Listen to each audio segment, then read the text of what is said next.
Depuis son installation à la tête de la Direction générale de la Sûreté nationale, Farid Zinedine Benchik a procédé à plusieurs nominations et limogeages dans les rangs de la police algérienne. Cette fois-ci, le nouveau DGSN a procédé au limogeage du directeur de la police des frontières, Mohamed Nouissifi. Ce dernier avait été nommé à ce poste, rappelons-le, le 16 septembre 2019 par l'ancien DGSN Khalifa Ounissi.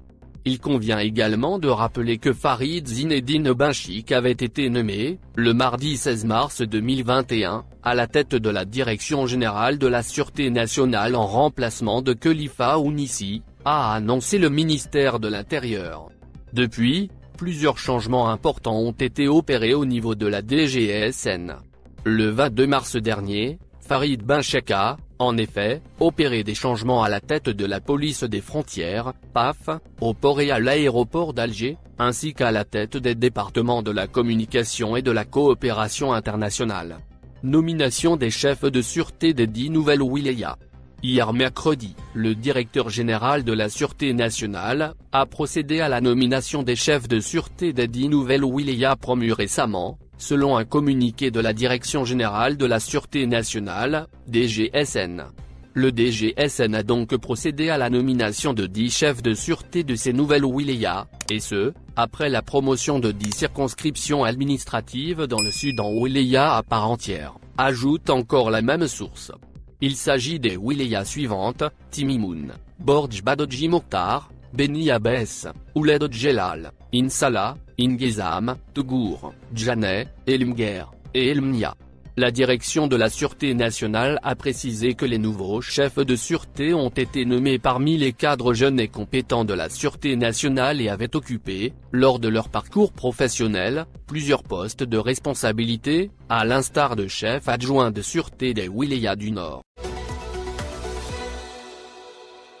Homme clivant. Loin d'avoir fait le consensus au sein de sa famille politique, Ammar Sadani a été un des hommes clés du système Bouteflika.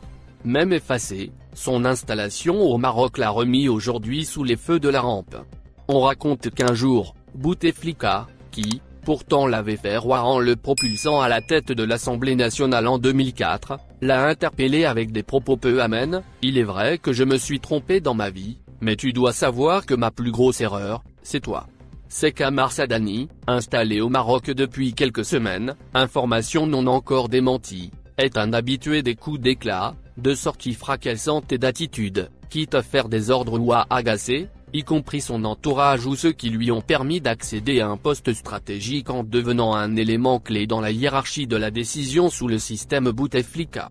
Pour l'ancien syndicaliste de l'UTA, la politique c'est peut-être aussi savoir donner des coups, quand il le faut, mais aussi en encaisser. Et qu'importe les critiques, les sarcasmes ou les quolibets.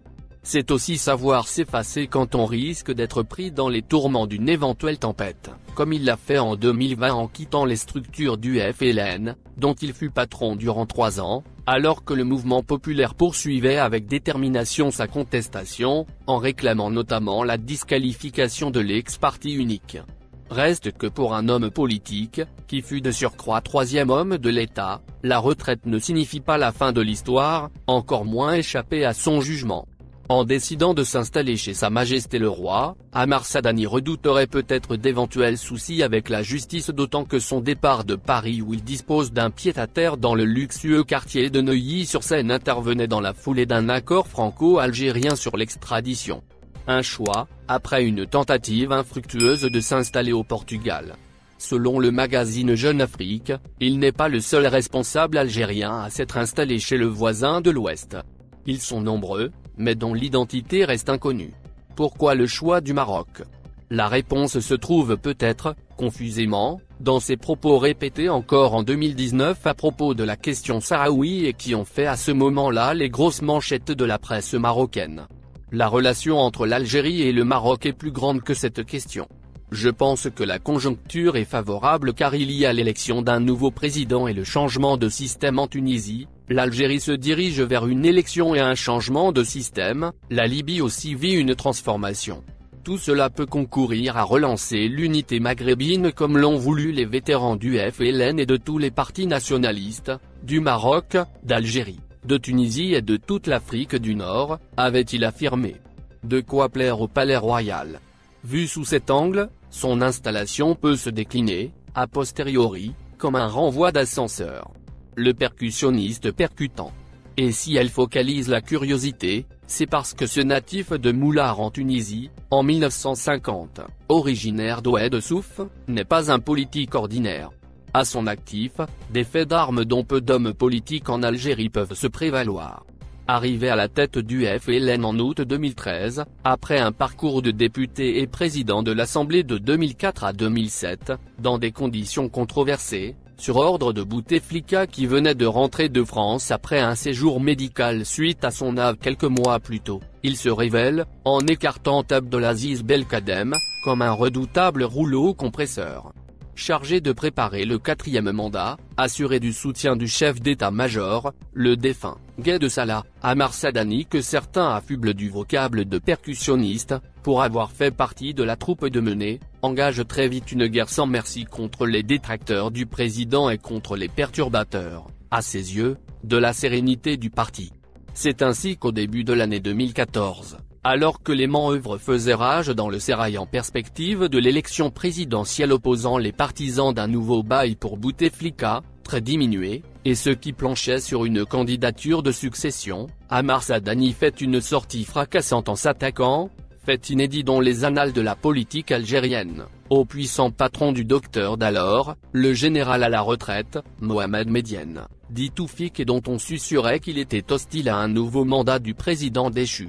Il faut savoir que c'est le département de la sécurité intérieure qui a gardé toujours un lien et une proximité avec la classe politique, la presse et la justice.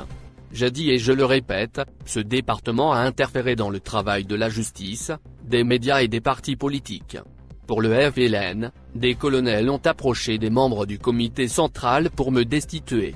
La sécurité intérieure ne peut pas nier qu'elle agit sous les ordres du général Toufik. Ce département outrepasse ses prérogatives, accusait-il en février 2014. Une attaque au vitriol qui fait l'effet d'un séisme au sein de l'establishment et de l'opinion, sachant que jusque-là la simple évocation du nom de celui qui a régné durant 25 ans sur les services faisait frémir jusqu'à une contrée reculée d'Algérie. Mais l'homme ne se laisse pas perturber. L'accusant de disposer d'agents dans toutes les institutions, d'interférer dans les partis, en citant le FLN, le parti de Djabala et le FFS et d'être derrière les troubles de Gardaïa. Ammar Sadani qui se disait favorable à un état civil lui attribue de nombreux échecs. Depuis, il en fera sa tête de turc en ne ratant aucune occasion pour le descendre en flammes, l'accusant pêle-mêle d'avoir fait éclater le scandale Sonatrach, l'affaire Chakib Khalil ou encore l'initiative de certaines anciennes figures de la guerre réclamant la restitution du FLN, jusqu'au mois d'octobre 2016 lorsque la fin de la récréation lui fut signifiée.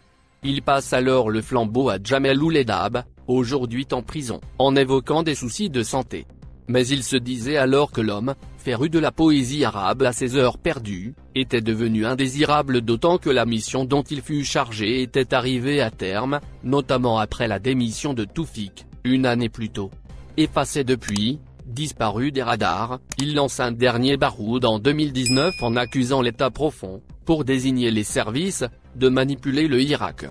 Connu pour avoir tissé un impressionnant réseau dans les institutions et le milieu des affaires, Ammar Sadani n'est peut-être pas à l'abri des soucis d'autant qu'il est mis en cause, depuis 2008 déjà, dans le scandale des détournements estimés à plus de 500 millions de dollars de la Générale des concessions agricoles, GCA. Il y a quelques années, il a refusé même de répondre à 2 convocations de la justice. Mais bien plus, pour avoir été un témoin privilégié des convulsions du sérail durant de longues années, il constitue par certains aspects une boîte sombre du régime.